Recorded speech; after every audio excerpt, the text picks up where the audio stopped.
Ya, bismillahirrahmanirrahim. Assalamualaikum warahmatullahi wabarakatuh. Eh, Selamat belajar kembali di Matematika Wajib kelas 10 ya. Anak-anak, materi pada kesempatan kali ini adalah tentang fungsi kuadrat ya. Fungsi kuadrat sebelumnya sudah dibahas tentang fungsi linear ya. Fungsi linear adalah fungsi dengan variabelnya pangkat maksimalnya atau pangkat tertingginya 1, yaitu fungsi linear. Nah, yang kuadrat ini pangkat tertingginya itu adalah 2 ya. Jadi kuadrat ya, makanya dinamakan fungsi kuadrat karena pangkat tertinggi variabelnya itu adalah 2. Nah, di sini kita bisa lihat ya fungsi kuadrat. Tadi pengertiannya ya. Nah, di sini kita bisa lihat bentuk umumnya ya. Bentuk umumnya itu adalah fx sama dengan ax kuadrat plus bx plus c. Ya, atau secara sederhananya adalah y sama dengan ax kuadrat plus bx plus c. Ya. Jadi ini bentuk umum fungsi kuadrat ya. Bentuk umumnya seperti ini. Ada variabelnya x kuadrat, kemudian ada koefisiennya ya, a, kemudian b ya kan, x dan konstanta c ya. Jadi bentuk umum fungsi kuadrat itu seperti ini ya, y sama dengan ax kuadrat plus bx plus c. Kalau ada fungsi yang seperti ini maka dinamakan fungsi kuadrat. Nah, kalau bentuknya sendiri fungsi kuadrat seperti apa? Kalau fungsi linear kan kemarin berupa garis lurus ya. Garis lurus itu namanya fungsi linear. Nah, kalau fungsi kuadrat itu bentuk grafiknya seperti apa? Nah, itu seperti parabola ya, menyerupai parabola. Parabolanya bisa terbuka ke atas, ini terbuka ke atas ya. Terbuka ke atas ataupun terbuka ke bawah. Ya. Jadi bisa terbuka ke atas, bisa terbuka ke bawah. Nah, cirinya kalau terbuka ke atas itu adalah A-nya positif ya. A-nya itu lebih dari 0 atau positif. Nah, kalau terbuka ke bawah maka A-nya negatif atau kurang dari 0. Misalkan min 2x kuadrat. Nah, min 2x kuadrat berarti A-nya kan min ya. Berarti dia terbuka ke bawah. Misalkan x kuadrat plus 3x plus 5 misalkan. Nah, x kuadrat kan termasuknya positif ya, nggak ada negatifnya. Berarti dia nanti terbuka ke atas. Itu maksudnya ya. Nah, selanjutnya setelah kita tahu ya fungsi kuadrat itu seperti apa, maka selanjutnya kita akan membahas tentang bagaimana membuat grafik fungsi kuadrat. Nah, bagaimana caranya? Ya, dengan cara yang pertama ada 3 langkah. Yang pertama, menentukan dulu titik potong dengan sumbu x atau y sama dengan 0. Yang kedua, tentukan titik potong dengan sumbu y atau x sama dengan 0. Yang ketiga, menentukan sumbu simetri dan koordinat titik balik. Ya, di mana persamaan sumbu simetri adalah x sama dengan min b per 2a, sementara koordinat titik puncaknya adalah min b per 2a, min d per 4a, di mana d-nya sendiri adalah b kuadrat min 4ac. Nah, ini yang diperlukan untuk menggambar atau membuat grafik fungsi kuadrat. Sementara itu kan biasanya fungsi kan ada domain dan range ya. Domain itu daerah asal dan range itu daerah hasil. Untuk menentukan domainnya tentunya semua elemen bisa di sini ya. Elemen bilangan real itu bisa menjadi domain dari fungsi kuadrat. Sementara range-nya daerah hasilnya adalah yang penting tidak melebihi titik puncak ya. Kan tadi kan fungsi kuadrat kan ada titik puncak ya. Ini titik puncak ya. Kemudian ini titik puncak. Berarti kalau misalkan nih terbuka ke atas nih, berarti tidak boleh kurang dari -1. Jadi X-nya lebih dari -1. Karena titik puncaknya ini di bawah, berarti daerah hasilnya adalah ke atas ya, ke atas. Misalkan daerah titik puncaknya ada di atas, misalkan di sini berapa, 6 misalkan ya, maka daerah hasilnya adalah kurang dari 6 gitu, jadi kan ke bawah gitu. Jadi daerah hasilnya merupakan yang penting tidak melebihi titik puncaknya ya. Untuk lebih jelasnya kita perhatikan salah satu contoh atau latihan di LKS halaman 10 Jikom 3 nomor 1 ya, nomor 1A ya. Di situ kita diminta untuk menggambar sketsa grafik fungsi dan tentukan domain dan range-nya ya. Di situ fungsinya apa? Fungsinya fx sama dengan x kuadrat dikurangi 4x ditambah 3. Nah, kita diminta untuk menggambar nih, untuk menggambar. Oke, kita lanjutkan. Di sini kita ingin menggambar grafik fungsi pada suatu fungsi ya. Di situ fungsinya adalah fx sama dengan x kuadrat dikurangi 4x ditambah 3. Nah, tadi kan caranya harus membuat menentukan titik potong ya. Kita sederhanakan dulu fungsinya. Fungsinya kan fx sama dengan x kuadrat kurangi 4x ditambah 3. Nah, kan sama dengan y ya kan. Berdasarkan definisi kan y ya.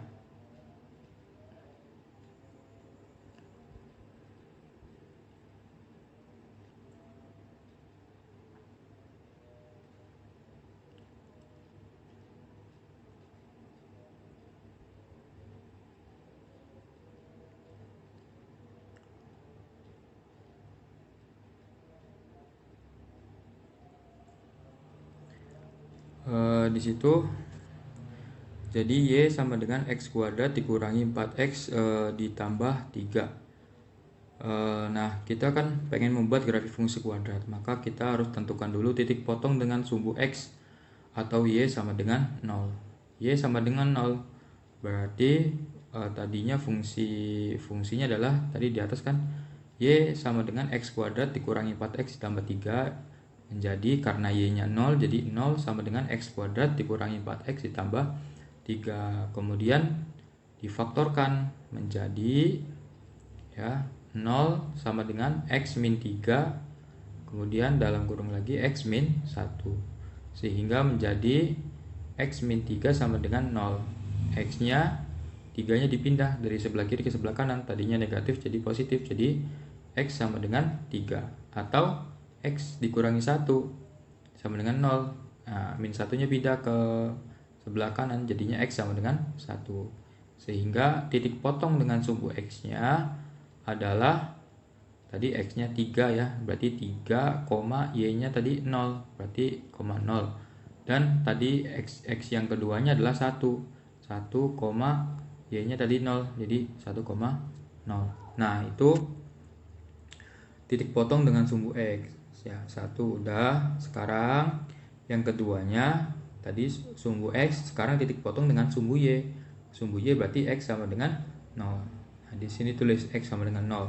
Sehingga fungsi yang tadinya y sama dengan x kuadrat dikurangi 4x ditambah 3 menjadi, karena x-nya 0 ya, berarti y sama dengan x-nya diganti 0, jadi 0 kuadrat dikurangi 4 kali 0 ditambah 3, sehingga y-nya sama dengan 3.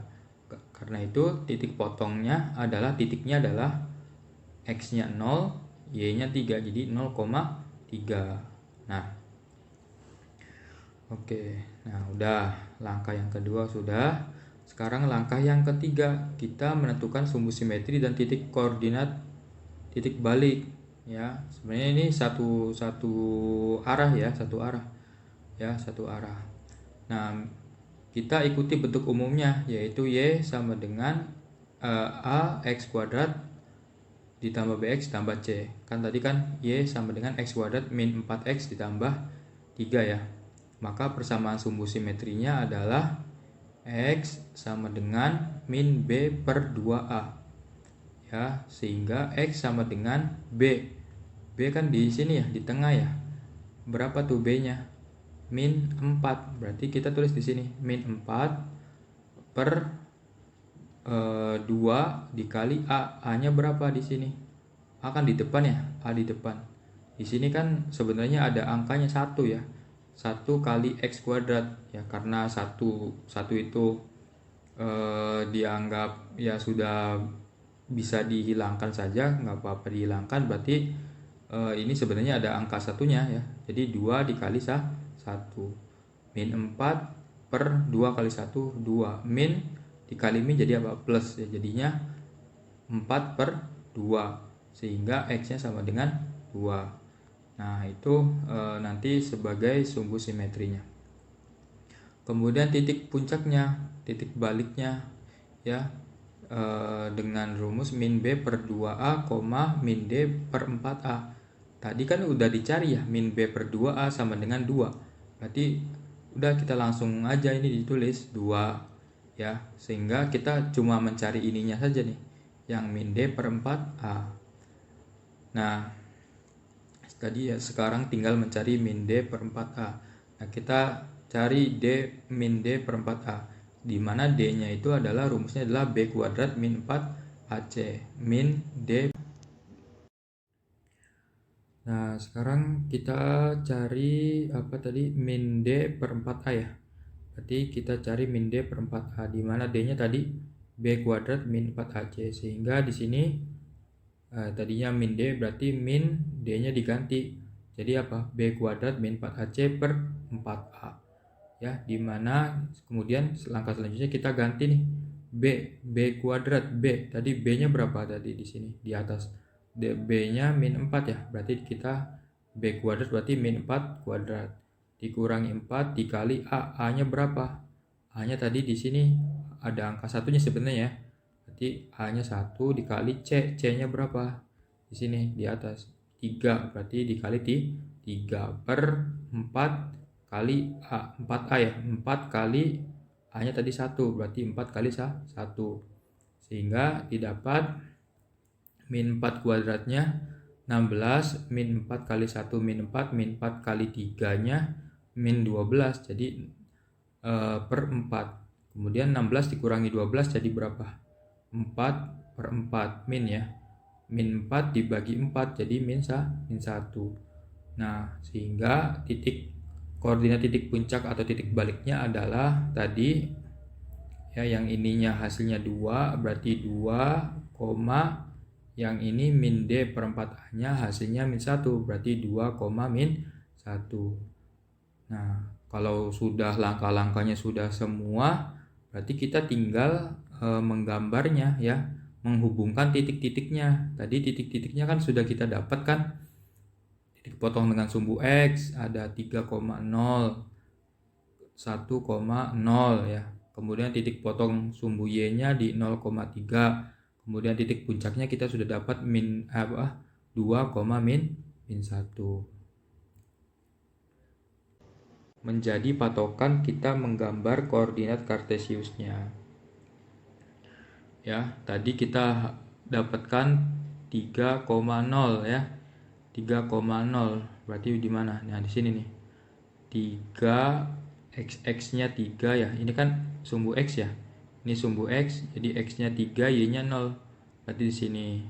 Kemudian 1,0, X-nya 1, Y-nya 0, berarti di sini.